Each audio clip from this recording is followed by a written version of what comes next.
Okay, it's Sunday, so it's time to play some fighting games and answer some questions. I've been unable to play any games due to a controller-related issue. So, instead, we're just gonna watch games in the background. And I thought, hell, why not go with some Guilty Gear Strive then, which is a game I'm very excited about, rather than just like a bunch of replays from fighters or something. And I will link the YouTube channel all of these are coming off of in the description, if you're interested. So, first up is, how would you compare the art style of Overwatch, Valorant, and Apex Legends, and which one do you prefer? So, Overwatch and Valorant both have a pretty cartoony style to them. The main difference is that, like, Overwatch's is much more, utilitarian than Valorant is, right? A lot of Overwatch is about trying to convey what the character does in their design, or is basically just fundamentally about. McCree is literally just a cowboy, which gives you an indication of both who he is as a character and what his gameplay is likely to be about, shooting people. Reinhardt is a medieval knight in a futuristic setting that has a giant hammer, so he's probably going to be a melee tank. You know, it's pretty upfront. If we were to put it in, like, 90s cartoons, right, I would describe Overwatch as being like the X-Men, which is about getting these points across with the character. Ah yes, well, that one has a weird visor across his eyes, so their eyes are probably going to play a bit of a big role in this character. Whereas Valorant is more like Samurai Jack, where it's clearly still a cartoon, but is meant to look more mature than the alternatives, and is more vibes-based than explicitly telling you what the character does, right?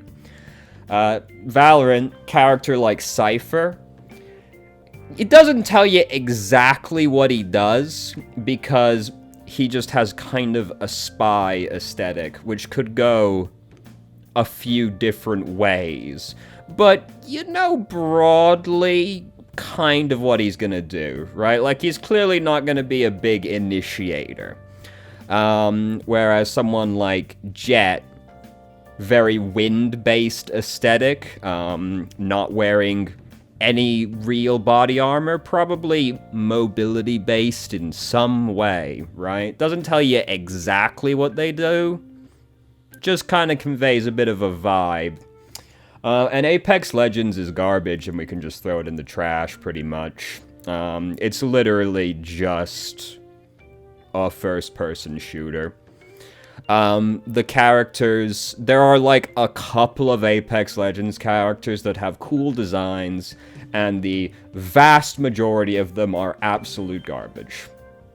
So, I don't like Apex Legends very much. I don't know if that carries across. The one I like more, though, is Valorant. I just like the art style more because it's much more stark and clean, which I generally am drawn to in art. I like clean aesthetics. Lots of sharp lines, pretty much. Like, I think one of the best pieces of animation ever is Hellsing Ultimate, which is, like, thick, black outlines, very sharp, clean characters, you know? I like that kind of aesthetic, so, like, Valorant just goes with that more than Overwatch does. Yeah, there you go. We can throw Apex Legends in the trash, though. Fuck that shit. Maybe if they'll let me play the game without being in a team of 3, maybe then we'll talk, but the art style's still gonna have to go with the trash regardless. Next, are you a dog or a cat type of girl? Cats. Should have been fairly obvious, really. Skin themes you'd like to see in Overwatch. I would like to see, like, an actual line of Sentai skins, rather than just Genji. You could put this on a few characters, right? And that would be good. We could maybe even do something a little wild, like, rather than making the tanks the people, we could make them like the giant robots instead, right? Yeah, I could see Reinhardt as just a Megazord instead of like someone in a Sentai suit. So I'd like to see an actual like Sentai line more than anything else. And outside of that, I think like a set of skins around the Sengoku era would be good. Seems just, again, fairly easy line to go down, especially since we already have skins from the Chinese equivalent of the Warring Kingdoms. I guess the Warring Kingdoms has more of a unique... This isn't the right way to put this. Slightly more recognizable culturally, right? Like, Guan Yu is actually deified in a lot of Asian countries. Outside of just being a character in the Warring Kingdoms, he has actual, like, spiritual implications in a lot of places. Which you don't really get an equivalent from, strictly speaking, from the Sengoku era. But I mean, people still know who, like, fucking Nobunaga is, right? You know? There's still, like, a lot of stuff we could do with that era. I think those are... the Sentai one I want way more. I think it just, like, fits, and you could do a lot of cool stuff with the characters. And otherwise, Sengoku stuff. Next up, in overtime. Is it better to use Amp It Up to speed boost out of spawn, or to save it to heal your teammates once you get there? In overtime, it's basically always going to be better to use Amp It Up to get there faster, because it's more important that you're there than anything else. Unless, like, the map has an absurdly short walk back for where you are. Like Hanamura's second checkpoint. Amp It Up's not really going to get you there that much faster, so you could feasibly save it there. But for the vast majority of maps, you're going to be better off amping it up to get there, because it's just more important that you're there than anything else in overtime specifically. Outside of overtime, I don't think it's ever worth using Amp It Up to get there faster. I'll do it anyway because I'm a scrub, but, like, realistically, for most other places, if you're not under a severe time crunch, you're better off having, like, your important cooldown when you get there. But for overtime, it's just more important that you get there rather than risk not getting there. That's all you gotta get there fast. Otherwise, we fucking lose the game. Your other healer's probably dead because they were probably playing a slow bitch like Anna and they got fucking killed. So your teammates out there spamming, I need healing, and everybody's upset. You gotta get there. Also, by the way, I would like if we could take the, like, now everybody sees the healing pings, and, like, I'm just playing fucking, like, McCree, and I just see we need a healer scrolling up and down in the chat box now because people are spamming the I need healing button when they die. There's no reason for me to see this. Please make this go away now. Like, it greatly upsets me. I don't need to see the fact, like, I know Genji's upset he died, okay? I don't need to then see him spam pinging at the healer because he's upset, which is all that's happening. Anyway, next up, how far up the ranks can Soldier be viable? I think you can go all the way up with Soldier now. Previously, I was of the opinion that you would start struggling once you got to Diamond, but you could feasibly play Soldier up until Master. Since his recent changes, I think you can go all the way up. I think you could go all the way up to top 500 now. Well, they're not recent changes anymore, but I think you could go all the way up now with Soldier. He just got better, and I think the meta suits him more right now as well. There's not... Like, he's just a generally solid character that's easy to play. The only thing that really holds him back is that, like, his ultimate is not as good as some other DPS ultimates, but, like, it's fine. You know, it's fine. But I think you go all the way up with Soldier now. I don't think there's any kind of, like, limit on this now. I think you could do this with most characters. I mean, okay, so, like, here's the thing. If you're if you're really good, you could go all the way up with any character. But there are several characters where you would struggle more than the others. Bastion being, actually the only one, now that I'm reflecting on this more. I was going to be charitable and also include, like, Torbjorn as being someone you'd struggle with a little bit more, but I actually don't think that's true. I don't think Torbjorn struggles on anywhere near the same level that Bastion does. For the record, I think this is good that Bastion is this way, because any situation, Bastion's design is inherently toxic, okay? Like, this is just how it is. Any situation in which Bastion is even just okay as a character overall would be completely overpowering, and the meta would revolve around him solely. Where you would either be playing Bastion, or you would be playing a very specific anti-Bastion team composition. So Bastion has to be significantly worse than all the others, because if he wasn't, the game would revolve around him. Because he is... This is the thing. He's so easy to play that if he's anywhere comparable to the other DPS, he just becomes the best one because he's so much easier to play than all the others. He can't be anywhere near as good as them. So, anyway, Bastion you'd struggle a lot with, but I think anybody else, you could go all the way up to top 500 if you really wanted to. And I guess if you're really good at Bastion, you could maybe do it, but like, come on, dude. Just play a real character.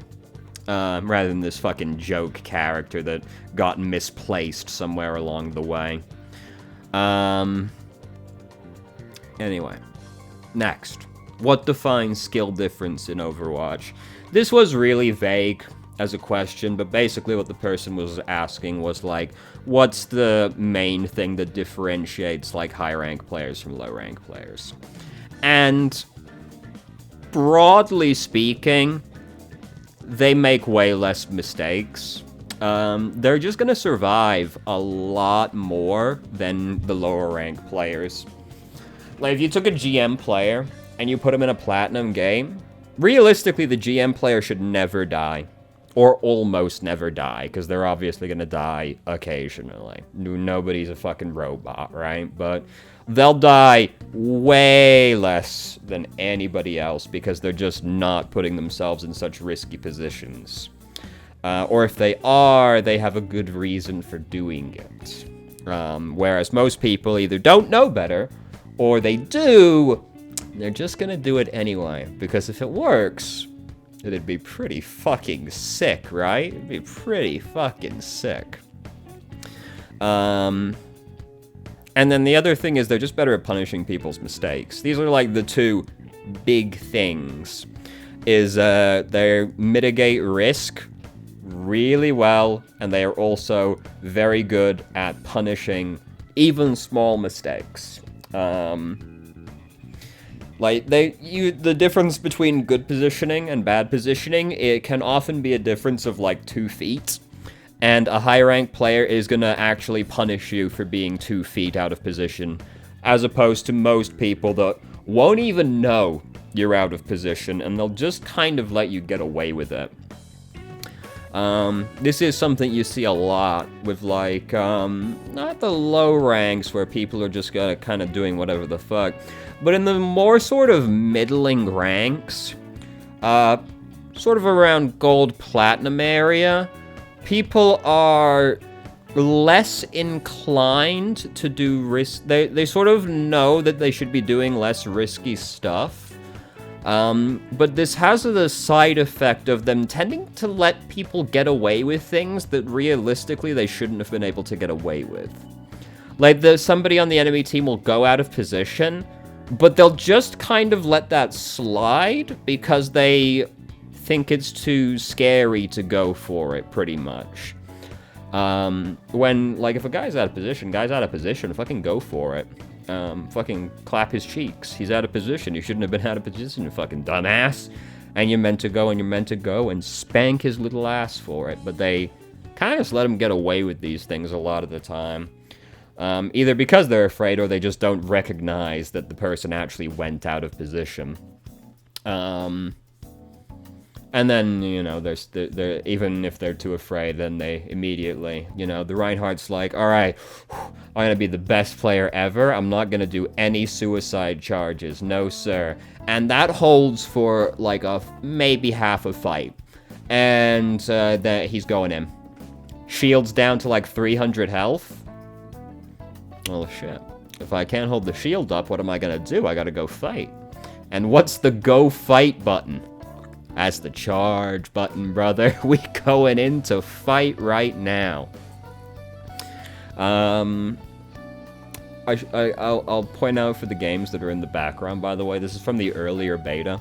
So, the game, it has been rebalanced since then. We're seeing a lot of Potemkin in the background. Potemkin got really nerfed, coming into the most recent beta. So, no more Potemkin. But thank God, he's a grappler. I'm not looking to play against grapplers, okay? Giovanna does look fucking sick, though. There's two characters I'm really interested in Strive. Giovanna's one of them, and the other's Ramlethal. Giovanna just looks cool, gameplay-wise. Ramlethal doesn't do it for me so much gameplay-wise, but she's really hot, alright? Leave me alone. I'm simple. That's what it's about, alright? And she's even got her feet exposed for all you real disgusting degenerates out there. Anyway, those are the two big things with skill difference in Overwatch. Dying a lot less and punishing the enemy team's mistakes. And then there's all kinds of other things we could include there, depending on how granular we want it to be. But broadly speaking, those are the two things. Next up, how does Reinhardt Shatter interact with different payloads? So it goes under all of them. They all float. It goes under all of them. And it will climb all the way up most of them. The only one I can think of that you can get away, that you can be on and not get hit on is Rialto. Hey, yeah, Ramlethal. Let's go to the other one, just like that. See? Look, toes, right there, just for you. She also has a dog in her victory pose, so that's very good. As opposed to disgusting May here, who has a dolphin. Come on, what the fuck? Oh my god. Dogs are way better. Ram doesn't use the dog in gameplay, though. What you might notice... So, she's actually got two little minions carrying those swords around by their teeth. And, like, those are some strong fucking guys, aren't they? Like, those swords look pretty fucking hefty. And they're carrying them with their fucking teeth. That's pretty impressive. Anyway. What were we talking about? Right. Rialto, like, if you're on the crate at the back, you can get away with it. But even then, it kind of depends where the enemy Reinhardt is. There are also several situations where you can be playing Reinhardt and have your shield up, and you'll get earth shattered anyway, because it went under the shield and hit you. What's one that happens on that? That would be Havana and Dorado, two very similarly structured payloads, both basically being a pickup truck. Those are two where you can have your shield up and you can get earth shattered on them. Which, even then, not always. It also depends on the angle. Like, if you're the attacking team, it's harder to get earth shattered under your shield from the defending team. When you're the attacking team. But, to be honest, this doesn't really come up that often. But, like... You can get earth shattered under your shield on a few different payloads. There was a really good video linked in this thread that broke this down much more granularly for the Reinhardt on all the payloads. The video's kind of old, so I don't know if it's outdated at this point, but the video, like, it covered basically all situations pretty thoroughly. So I'll include, or all payloads pretty thoroughly, I should say. Not all situations strictly, but all payloads quite thoroughly. So I'll link that video in the description as well, so you can see. But it will go under all of them, and it will crawl all the way up most of them. Yeah. The big thing is that it goes under all of them. They're all levitating in some way. I know it doesn't always feel like it goes under all of them, but it does go under all of them, theoretically. It used to be so much worse, dude. Anyway. Next up. Why do pros play so much Wrecking Ball in Busan? Now, I don't watch the Overwatch League, so this is just my speculation. But I would theorize that you probably see it on downtown way more than any other map, because there's a really fucking good sniper perch on that map for both teams, and Hammond's going to be really good at getting that sniper. Like, Winston and D.Va would also be able to do it, but, like, Hammond is just way more threatening to most people, to most snipers, rather, assuming you can play Hammond well, which, of course, people in the Overwatch League would be able to play Hammond well. So, I would assume you probably see it more on downtown than the other maps. But, all of Busan's maps do have this kind of, like, connecting thread, where they have one main channel that's pretty fucking wide and open, and it kind of connects to all other routes really easily. So Hammond, being the most mobile tank in the game by far, is going to benefit from this a lot. It's because if you think about something like Lijiang Tower, Night Market and Control Center? The circular, the fucking planetarium, you know the one. Those two maps, the main paths through are pretty constricted, so harder for Hammond to, like, maneuver through. Night Market in particular is real fucking closed off as far as the map, like, King of the Hill maps go. Night Garden would be fine, but the other two are very constricted. It's harder for Hammond to patrol those maps because of the constricted nature of, like, both the main thoroughfares and just in general. Night Market is quite closed off because you got the tiny little hallway through, then there's a giant wall around the control point, and then there's, like, another wall around that because it's like the wall and then the building. It's really close. It's very hard for Hammond to patrol that space super efficiently.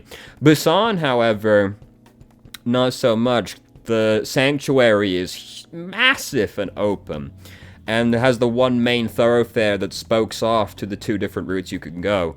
So Hammond can just, like, zoop all around there, because King of the Hill, you're either attacking or you're defending, depending on if you control it, and, like, Hammond, if he's attacking, can rotate around to the various angles to, like, bypass the defense very easily on Busan.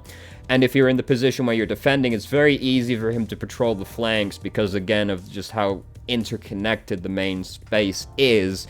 And it has a real open space he can just, like, really easily barrel straight through. Even the mecha carrier is, like, better than Night Market, because, like, the one main hallway is pretty open. It has, like, the narrow doorway at the top, but, like, the hallways are still pretty open as far as it goes, so, like, you could just, like, zoop straight through there. And then once you get out into the main space, it's very easy for Hammond to navigate around that area, compared to, again, Night Market, which is really closed off.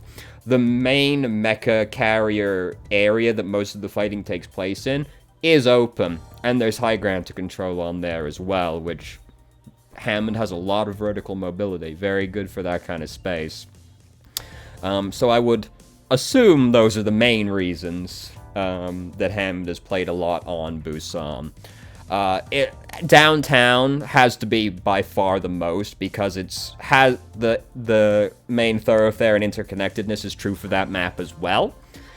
And it has the really important sniper perch to control as well. So, like, it's got it all on that map. But they're just, like, good Hammond maps in general.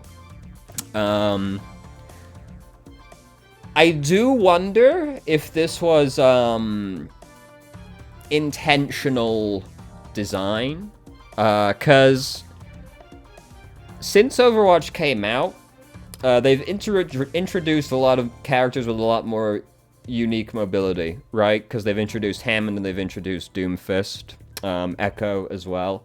They've introduced characters with a lot of mobility.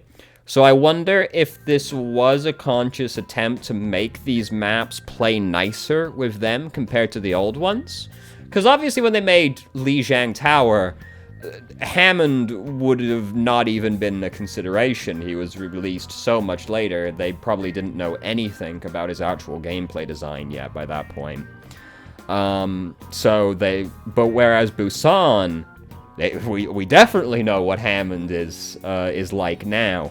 So I wonder if this was intentional to try and make the maps play better with these high mobility heroes. Because Busan is a lot better for, like, high mobility heroes compared to basically a lot of the other King of the Hill maps. Because, like, you could say the same thing about Nepal as well, where most of those maps don't play super well for Hammond. Shrine does, obviously, but not so much for Village and Sanctum. Sanctum's alright, but, like, it's really hard for him to really get a huge amount of value out there. And Village is just a complete crapshoot in general. So I wonder if it was intentional to make it play better for Hammond, or people like Hammond and Doomfist. Doomfist is fine, regardless, but, you know, because he doesn't have to worry so much about controlling the physics engine as he goes in, as Hammond does. But I wonder if it was intentional or not, because Busan, in terms of design compared to the other King of the Hill maps, is fairly different. Not so much to Oasis, which conforms a little better, with the exception of Library. The other two maps are very good still for Hammond. But, so I wonder if it was intentional or not. 'Cause also Oasis, they would have obviously known more as well. Actually, now I'm thinking about it, Library is probably better than Garden for Hammond overall, though both are pretty much fine. Anyway, I would assume that's why you see a lot of Hammond on Busan. But I don't watch Overwatch League, so that's just me guessing. And next up, and this is going to be the last question for this week. How long have we been at in here? Oh, we're about right on time. Great job.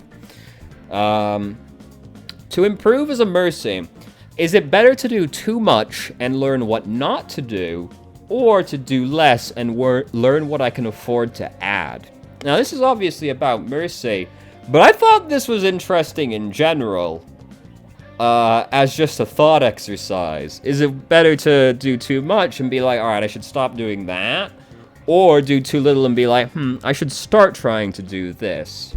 And I thought about it for a while, and I came to the conclusion it's probably better to do too little and then figure out what you can add.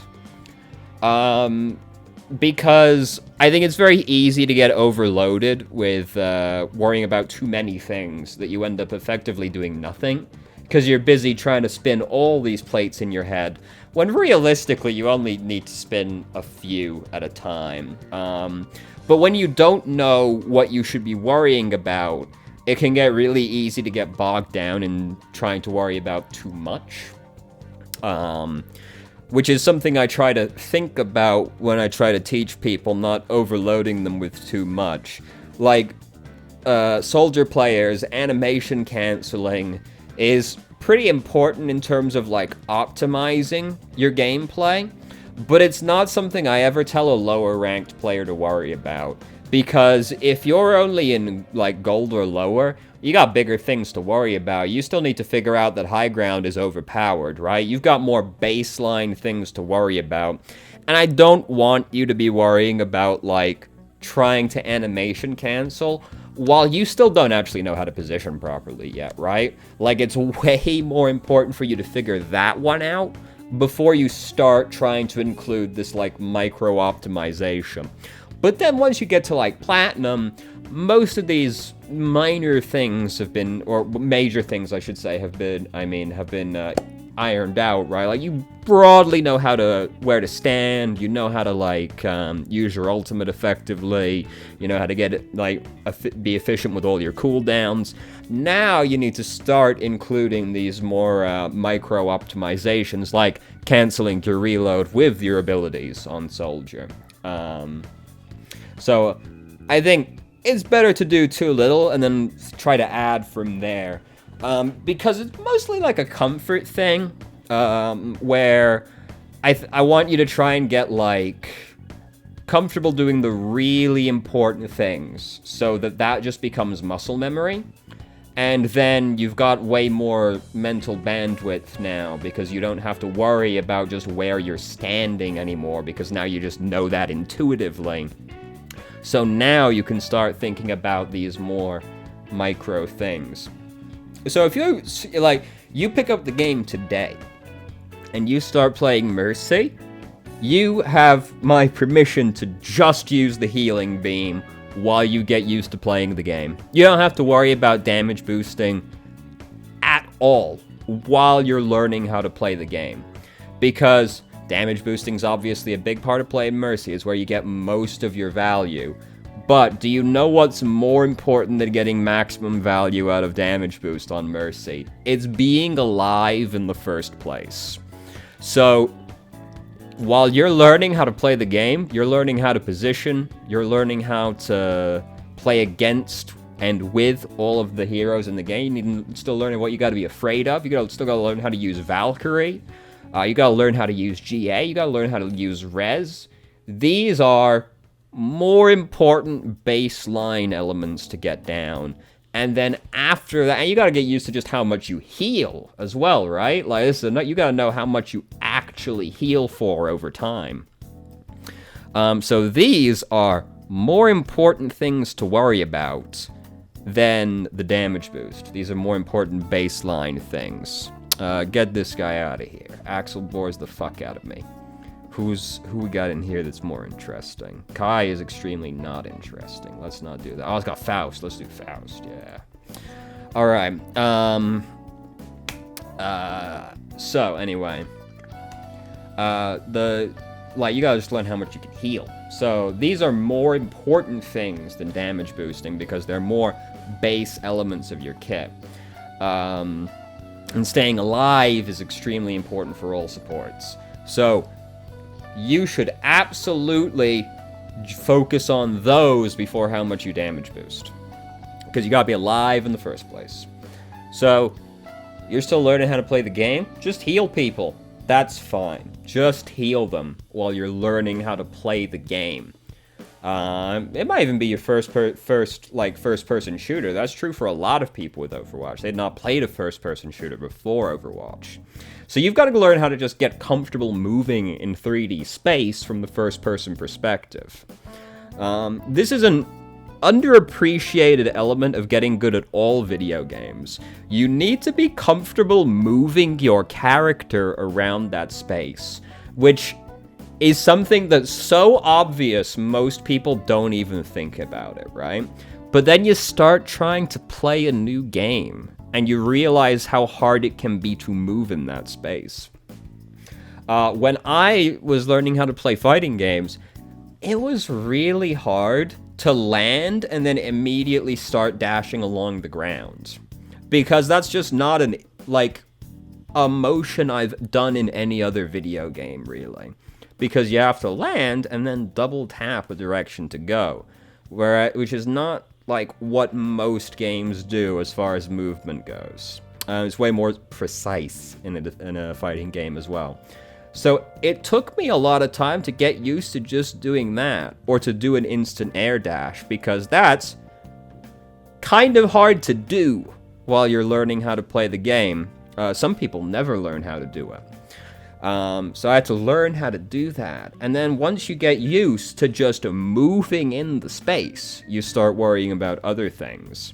So, like, you might pick up Overwatch and have never played a first-person shooter before. You've got to worry, like, it can be hard to think about that 3D space around you.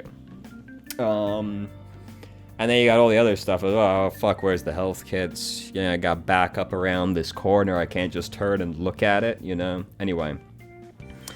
So, yes, I think it's better... Before we start rambling way too fucking much, it's better to do too little and add more things rather than do too much and learn what to cut out.